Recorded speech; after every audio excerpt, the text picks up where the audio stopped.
Hi, my name is Brooke Hatcher, and I'm a geospatial engineer, lead, and remote sensing scientist for New Light Technologies. I create data pipelines for our clients. So we take the data from the source, building a pipeline workflow to make sure that data is manipulated to create a product that our client can use to understand areas that have been impacted from a disaster. This could be a map form, this could be a table, or it could be in a web design application.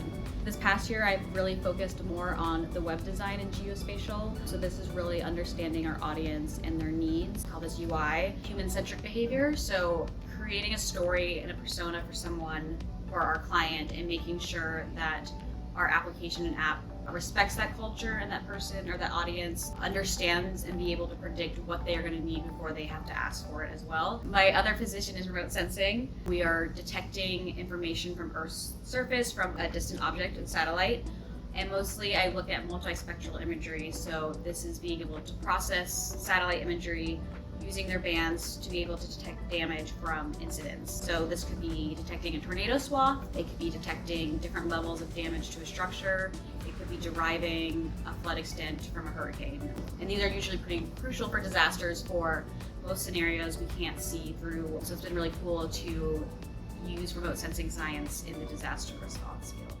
I think the most important part of geography is being able to tie meaning and information to a place, so we are able to understand, looking at an area, which area specifically is going to be impacted the most based on a place's meaning. So this is the variables of demographics. This is a hazard intensity. This is the operational status of critical infrastructure. We need to be able to understand which variables are going to have more impact based on history or research or community. In the geographic background, it's important that we understand not only the type of data to predict risk, but it's also important we understand when our data is missing to be able to create these indexes as well. And how, as geographers, can we create a workflow to make sure that that missing data is curated through AI or data equity workflows.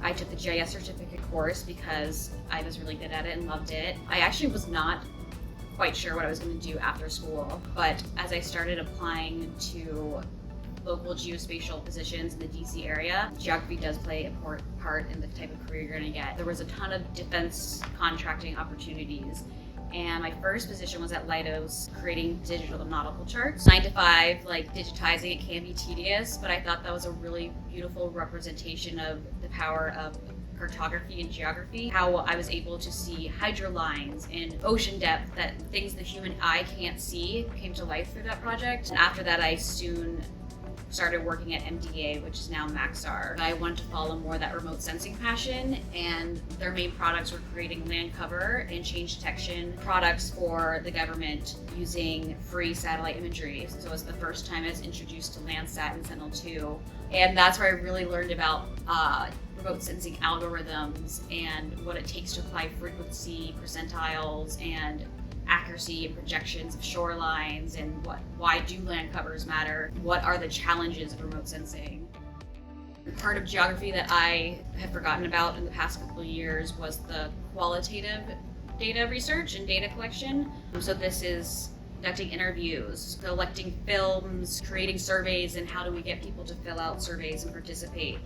And my current position as Outreach Vice Chair for ERISA, I've been able to implement these methods to be able to promote geospatial professionals, so the younger audience has information on what these career paths look like. The position has allowed me to experiment as well, like what works and what doesn't work.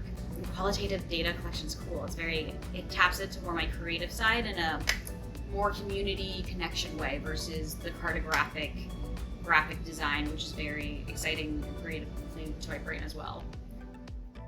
Interested in the disaster response field, and especially geospatial or GIS or remote sensing, the biggest advice I can give is really hone into those courses in your geography program that are focused in hazards, manipulating census data, so working with demographics and people, really getting to know these professors as well that teach these courses. Every job I got in my early 20s or beginning of my early career was because I had a connection to the professor or an internship, and I'm so grateful and still have a connection with them today. Don't focus on the skills you need to have, focus more if you like the team and the project and the mission. I really do believe in like the scale of geography.